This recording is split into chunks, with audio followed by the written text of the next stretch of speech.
You know what's fucked up about that quote? It's been turned into another Instagram caption to make pain look poetic, when in reality, pain is just pain. It's waking up with a weight in your chest so heavy you can barely breathe.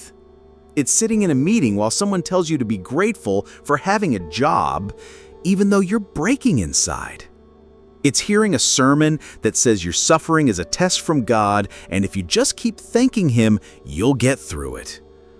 I'm not here to make your pain sound pretty or to wrap it in a bow so it's easier to swallow. I'm here to tell you the truth. The culture of be grateful isn't saving us. It's teaching us to shut the fuck up and smile while everything burns. And if you've been choking on that fake gratitude for years, I'm telling you right now, you can put it down. You don't have to thank the fire while it eats you alive. You ever notice how certain feelings are treated like dangerous animals? Anger, sadness, resentment. We're told to keep them locked up, hidden away where no one can see. And when they rattle the cage, instead of asking why they're screaming to get out, people hand us the same tired line. Focus on the good. Like slapping a good vibes only sticker on your forehead is gonna magically stop the storm in your head. This isn't just about self-help quotes. It's a full-on cultural performance. The United States has built a fucking theme park around denial. Walk through any social media feed and it's the same show. People smiling through layoffs, smiling through breakups, smiling through panic attacks, perfect brunches in Brooklyn, sunsets in Malibu, selfies from the gym with captions about choosing happiness. It's like watching a reality show where everyone's house is on fire, but they're still posting pictures of the curtains. The thing about toxic positivity is it doesn't scream in your face. It seeps in quietly. It's the coworker who tells you to look on the bright side when you tell them your rent just went up by $500. It's the friend who says, "At least you have your health," when you say you're drowning in debt. It's the church sermon that says, "God won't give you more than you can handle," as if that's supposed to make being crushed any less suffocating. It's subtle, and that's why it's dangerous. Because here's the truth. The good vibes only mantra isn't about helping you. It's about keeping you quiet. If you don't talk about your pain, you can't make people uncomfortable. And if you don't make people uncomfortable, they don't have to face their own shit. That's why America loves this shit so much. It's not about healing, it's about control. Let's call it what it is, emotional gaslighting. When someone tells you to stop being negative, what they're really saying is, your reality is inconvenient for me. And after enough of that, you start to wonder if maybe you are overreacting, if maybe the problem is you. You start silencing yourself before anyone else has to. Congratulations, the system wins. Social media is the perfect breeding ground for this. It's not just that people curate the best moments of their lives, it's that they're rewarded for it. The posts that get likes are the ones that make life look effortless, not the ones where you're crying in your car in the Target parking lot because you can't figure out how to pay your bills. We've built a whole economy of fake smiles. You can even monetize them if you're good enough at faking it. Influencers selling joy like it's skincare. Motivation coaches turning "be grateful" into a brand. And if you think you're immune to it, you're not. Even the most self-aware people start editing themselves. You post the happy shit and keep the ugly stuff to yourself because you know the ugly stuff doesn't get applause. And deep down, you want that applause. You want proof you're doing okay. And if people think you're doing okay, maybe you can convince yourself you are. But here's the cost. Every time you swallow what you really feel, it doesn't disappear. It piles up. It festers. It turns into this quiet resentment toward yourself, toward others, toward life in general. You can't bury your emotions without burying parts of yourself. Think about it. The last time you felt rage, where did it go? Did you scream into a pillow, punch a wall, Or did you paste on a smile and say, "I'm fine," because you didn't want to bring the room down? That moment didn't vanish. It's still in you. And it's not just sitting there, it's rotting. This isn't about becoming some walking storm of negativity. This is about making space for the reality of what you feel. America treats discomfort like it's contagious. If you show it, you risk getting socially quarantined. That's why workplaces push positivity culture. Because if everyone's smiling, no one has to talk about the fact that the system is broken, that people are burnt out, that life, for a lot of us, is more about survival than joy. And if we're being brutally honest, a lot of this be grateful culture is built for the people who already have more than you. It's a luxury to say, choose happiness, when your bills are paid and you're not worried about whether your kid's school has clean drinking water. For the rest of us, choosing happiness sometimes feels like choosing delusion. I want you to remember this. Your anger is not the enemy. Your sadness is not weakness. Your exhaustion is not a personal failure. They are signals. They are your body's way of saying, something is wrong here. And when you silence them under a blanket of forced gratitude, you lose the chance to actually fix the thing that's wrong. So the next time someone tells you to look on the bright side, ask yourself, whose comfort are they protecting? Yours or theirs? Because if the answer isn't yours, maybe it's time to stop playing along. This isn't just about breaking the habit of fake positivity. It's about reclaiming your right to the full spectrum of human emotion, to feel everything without shame, to let your face show what's really happening inside, even if it makes other people uncomfortable, especially if it makes them uncomfortable. Because the truth is, real connection doesn't come from sharing your highlight reel. It comes from sitting in the dark with someone and saying, yeah, me too. And until we stop pretending the cage doesn't exist, we're never going to be free.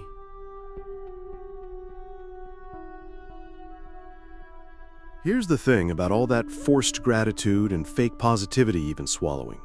It doesn't just vanish when you push it down. It turns into what I call emotional landfill.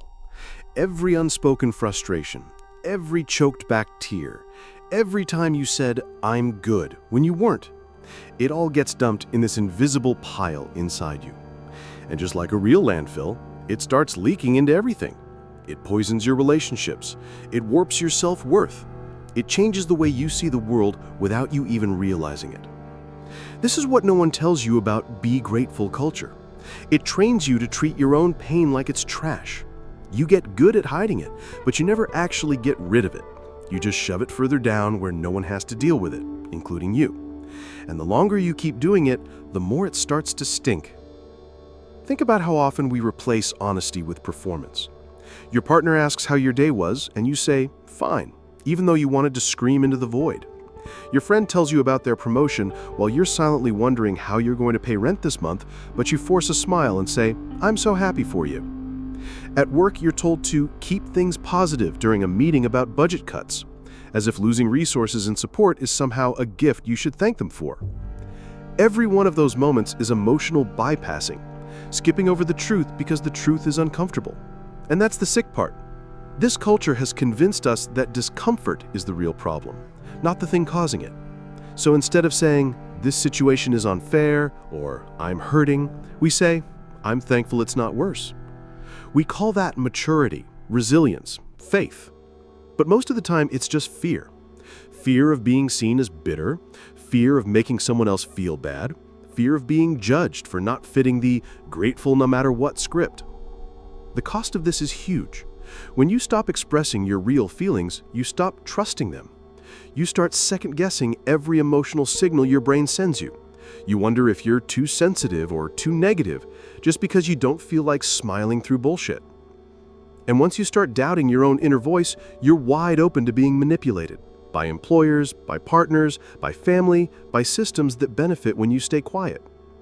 Let's talk about family for a second, because this is where a lot of us first learn to perform gratitude. How many of us were told as kids to be thankful for what you get, even when what we got wasn't enough? How many times did we hear, "There's starving children in other countries," as if someone else's suffering automatically cancels out our own. That's how you teach a child to feel shame for having needs. That's how you grow an adult who apologizes for wanting more than the bare minimum. Religion plays a role here too, especially in America, where faith is often tangled with guilt. Churches will tell you to praise God in every circumstance. And sure, there's beauty in finding gratitude during hard times, when it's real. But when it's forced, it becomes a muzzle. It becomes a way to avoid questioning why you're struggling in the first place. Instead of demanding justice or change, you're told to be patient, be humble, be grateful. In other words, don't rock the boat. And then there's work. Corporate America has mastered weaponized gratitude. You're overworked, underpaid, burned out. They'll hand you a coffee mug with Thankful Thursdays printed on it and call it culture. They'll tell you to appreciate the opportunity while conveniently ignoring that the opportunity is killing you. It's a way to make exploitation feel like a favor. But the most dangerous part of all this is what it does to your relationships. Forced gratitude makes honesty feel like betrayal. You stop telling the truth because you don't want to be a burden. You pretend everything is fine so your friends don't think you're too much. And before you know it, the connection you have with people is paper thin because they don't actually know you. They know the curated version of you, the one who always has it together, the one who always says thank you, even when you're quietly dying inside. Here's the problem. You can't have real intimacy without real emotion. And you can't have real emotion if you've trained yourself to skip over anything that isn't pleasant. This is why so many people feel lonely even when they're surrounded by others. It's not that you don't have people in your life, it's that no one has access to the real you, maybe not even you. And I get it. Expressing real emotion in a culture that worships fake positivity feels risky as hell. It's vulnerable, it's messy, people might walk away. But here's the brutal truth. The people who walk away because you're honest about your pain were never there for you in the first place. They were there for the version of you that made them comfortable. You deserve more than that. You deserve relationships where you can say, "I'm not okay," without getting a lecture about gratitude. You deserve spaces where your anger is seen as a sign that something matters to you, not as a flaw to be fixed. You deserve to be around people who don't flinch when you show them the cracks. So here's my challenge. Stop saying, "I'm fine," when you're not. Stop saying thank you when what you mean is, "This isn't enough." Stop pretending that being grateful for scraps is the same thing as being fulfilled. Let your emotions breathe. Let them take up space. Because if you keep shoving them into the landfill, they will find a way out. And when they do, it won't be pretty. This isn't about rejecting gratitude entirely. It's about refusing to let gratitude be used as a weapon against you. It's about building a life on truth, not on the shit you've been told to sweep under the rug. Because no matter how much you try to decorate it, that pile of unspoken pain is still there. And until you face it, you're just living on borrowed time.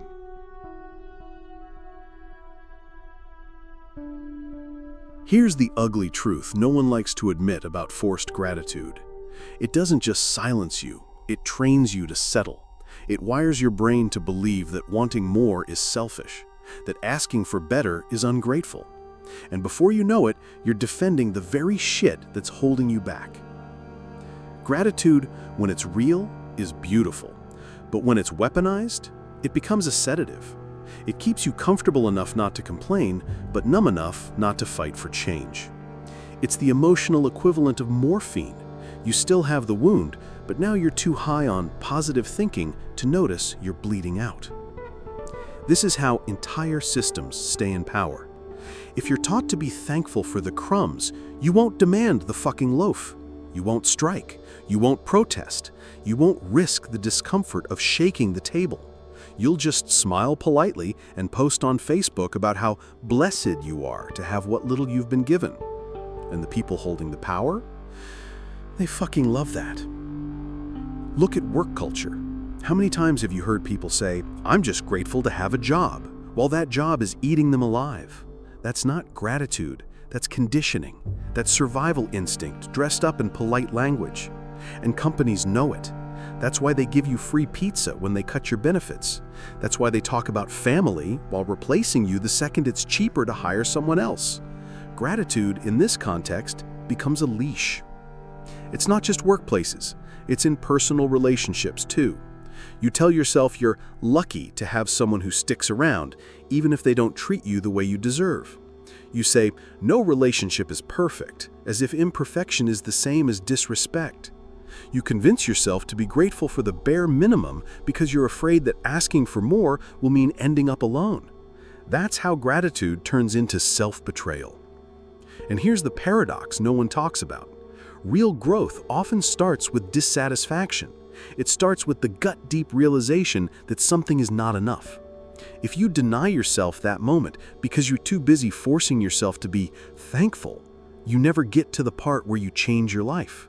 You just keep repainting the same crumbling walls. Think about the civil rights movement. Think about workers' rights. Think about women's suffrage.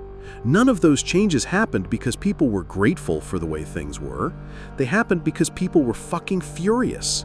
They happened because someone dared to say, this is not enough. That's not negativity, that's clarity. But here's the dangerous part. When you've been steeped in be grateful culture long enough, that clarity starts to feel wrong. You catch yourself feeling angry and immediately feel guilty about it. You think other people have it worse, as if that erases your right to want better. You start to police your own emotions before anyone else can, and that's exactly how the cycle keeps going. I see it all the time. People working 2 jobs just to survive, still telling themselves they should be grateful they're not unemployed. People in toxic relationships convincing themselves it could be worse.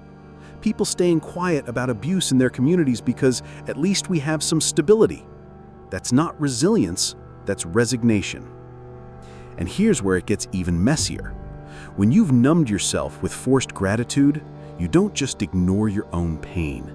You ignore the pain of others. If you've convinced yourself everything's fine, you won't notice when the people around you are struggling. You'll feed them the same empty lines you've been feeding yourself. Stay positive. Be thankful. It'll all work out. You'll become part of the problem without even realizing it.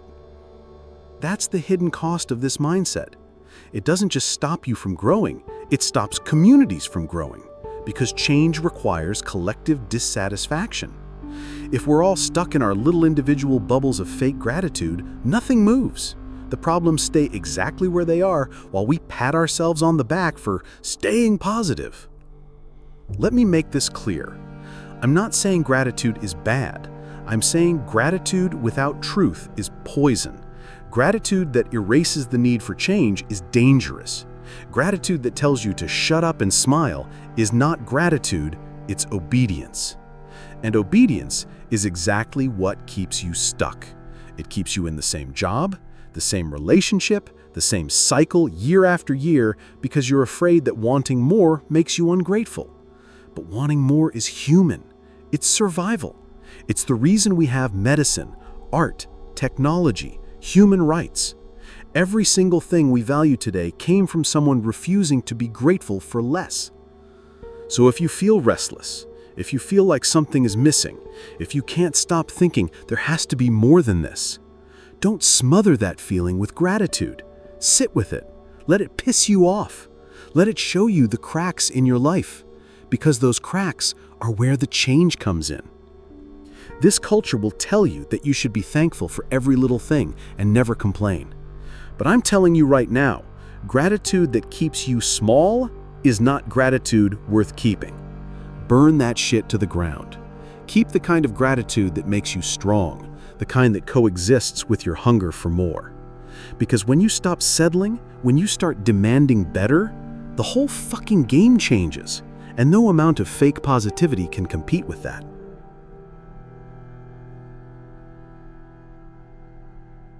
We've spent all this time talking about how be grateful culture can fuck you up. But I want to be clear, the answer isn't to throw gratitude in the trash. The answer is to take it back, to make it yours again. Gratitude isn't the enemy. The enemy is how it's been twisted into a performance. The enemy is the pressure to package your life like a Hallmark card so no one has to deal with the messy truth. Genuine gratitude is quiet. It doesn't need an audience. It doesn't require you to post a perfectly lit photo with some inspirational caption. It doesn't demand you smile when you're hurting. It's not about pretending you love the storm you're in. It's about finding small moments of light while still admitting the storm fucking sucks. Think about the difference between saying, "I'm grateful for my job because your boss is listening," versus saying it alone in your car because you remember what it felt like to be unemployed. One is survival mode performance. The other is personal truth. One is scripted to please others. The other is yours alone. The problem is that somewhere along the way, gratitude stopped being personal. It became a tool for control.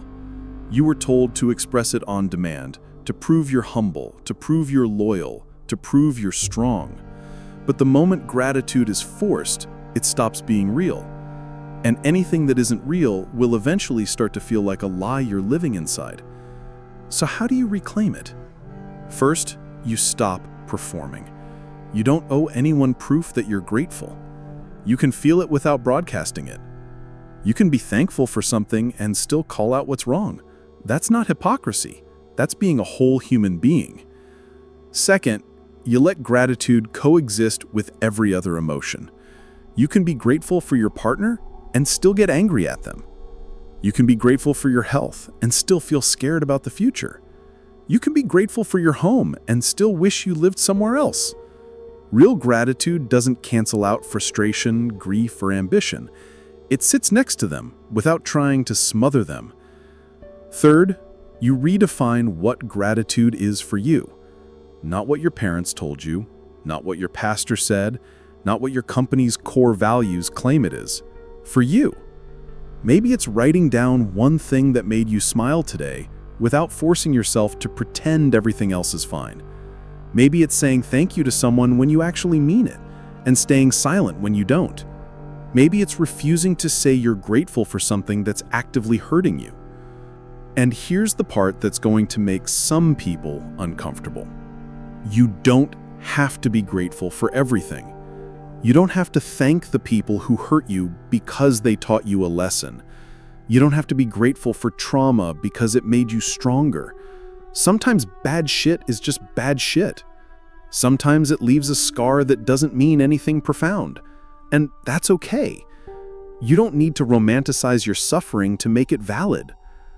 We have this obsession with turning pain into some kind of moral achievement.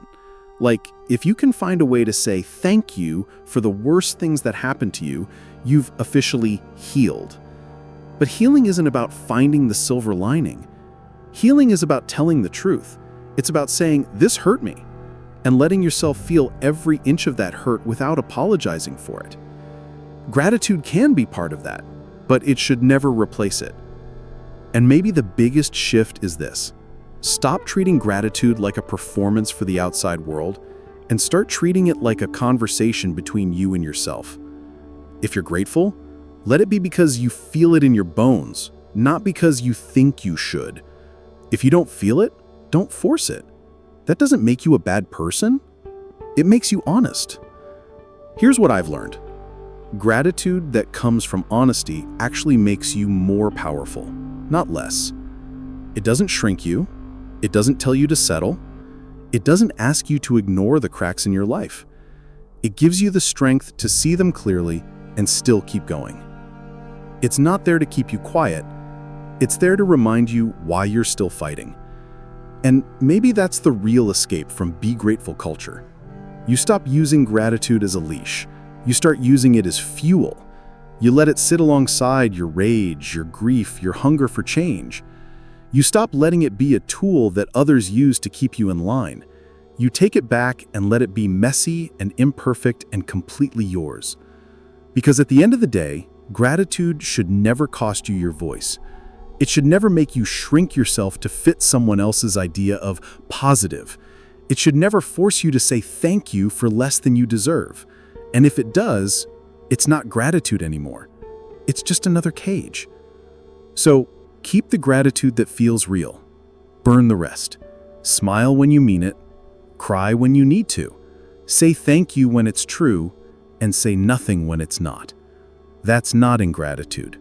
That's freedom. And once you taste it, you'll never go back to pretending again. If you're sick of the bullshit filters, the fake smiles, the sermons about just be grateful, you've just found your corner of the internet where none of that survives. This isn't about being inspirational.